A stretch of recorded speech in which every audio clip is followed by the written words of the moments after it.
Hey, what's up, you guys? My name is Josh, and welcome back to another toy review. And today we're going to be taking a look at the Ultra Monster 500 series number 47 Kanegon, or Kanegon. However you say it, I'm not too sure. Now, this kaiju is from the show Ultra Q. Not Ultraman, but Ultra Q. Now, the thing with Ultra Q, that's basically the show that started it all. It's the first series and in the whole Ultraman universe. And my only best way to describe the show is that it was basically like the Japanese version of the Twilight Zone, because every episode it had something weird and crazy going on.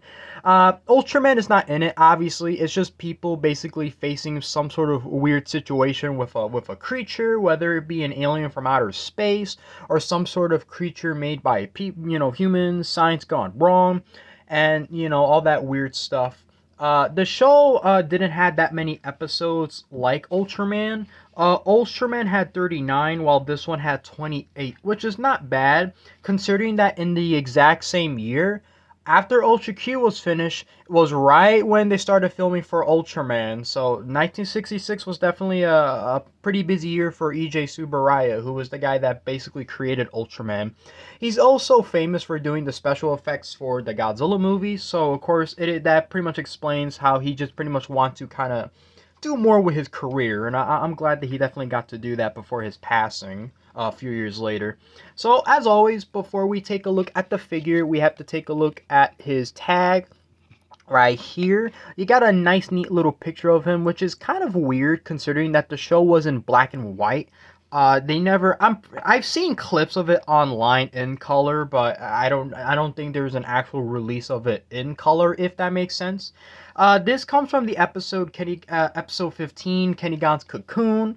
And it's been a while since I've watched it, so the only best way I could explain the episode was that basically some people find him and they want to kill him, but then some kids are like, no, don't do that. So they pretty much try to help hide him. They shelter him somewhere where people will hunt him down. And this is an interesting shot. This is him when he's eating garbage, so that's funny. Now, the reason why I wanted to review this guy is because he's one of the more innocent kaijus. He's not really a big major threat to Ultraman, if that makes sense. He doesn't really appear much in this series anyway, but he is a pretty interesting character, so I'm glad they made a figure of him. So as we take a look, so as you just noticed, Mines does have a little bit of a hard time standing, and that's only because his foot was just slightly warped when it came in. So I do apologize for that, but let's take a look at the paint.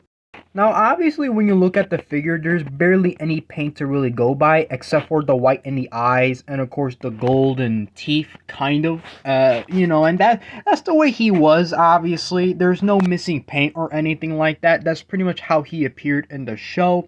He looks weird and just really cheap. And you know what? I'm just going to say it right now. Those are not teeth. That's just obviously a zipper.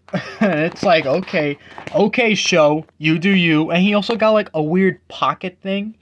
If my camera can focus, I could show you a little bit better how that looks. Yeah, as you can see where my thumb is. That's just, I don't know what's the deal with that. I don't even know if he does anything with it. And you can look at his mouth. I mean, like, it's made of a hard vinyl plastic. Not that hard. He's pretty soft. But, I don't want to mess him up either. And, you can look at him from the back, so, yeah, and you kind of got that line thing, so I don't remember if that was, like, the zipper and stuff like that, but that's pretty much how he looks. And, yeah, so let me just set my camera down, and let's take a look at his articulation.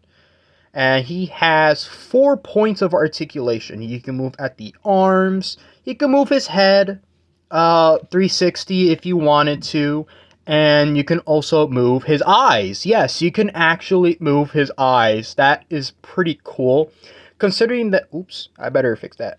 Yeah, considering that these are these vinyl figures or spark dolls, whatever they call them, yeah, they're made of a pretty soft kind of plastic, And yeah, sadly, these figures don't got the best articulation, but they do capture that likeness perfectly because it looks exactly like how he is in the show. So I'm very glad. Of course, I don't think we're gonna have too much of a problem with that with the Ultra series. You know, I think these figures are very solid for the most part. That's kind of why my reviews are they're going to be short for the most part, but we'll definitely look deeper into the details because they definitely get much more better. For a little preview, like I did for Ultraman, here he is compared to Gomorrah, you know, just to kind of show the paint differences and the sizing, if I could kind of properly align them. There you go. Now I'm also going to compare him with Ultraman. I mean, you know, like I said, you know, there isn't really much to Ultra Q. In fact, there's not really that many figures. I know they made M11 eventually, and I know I forgot his name, but I know for one of them, he's pretty rare too. You know, so they've made a few of them based on Ultra Q, but not that much, sadly. But all in all, at least we got good old Kanegon. He's still pretty cool, you know. And of course, like I mentioned, this is based off of the Ultra Monster series, which the Ultra 500 series, it's split up into different waves. You got the heroes and you got the monsters. This is, of course, one of them. Even though this is number 47, this is technically my first review of a creature, you know, so just thought I kind of point that out. And yeah, that's about it. You know, we're going to end it right here. I can't complain. I kind of like it, you know. Besides the little warped foot that he got, I mean, he's standing pretty good right now, so I don't think we really got to worry about anything. But yeah, you know, pretty solid, good paint, good articulation. Can't really complain. Has a good likeness. I think the sizing is fine. He doesn't really fight Ultraman. He's one of the more innocent creatures, like I say, so he's not really... I'm not really too crazy about his sizing. I'm not saying he needs to be ginormous. I think he's fine the way it is. So, that's the case. 10 out of 10. Can't complain. Yeah. So, yeah, that's about it, you know? So, if you guys enjoyed the review, you know, leave a like if you like it, dislike it if you dislike it. If you enjoyed the content on my channel, hit that subscribe button, and yeah, that's about it. I'll see you guys in the next review. So, peace.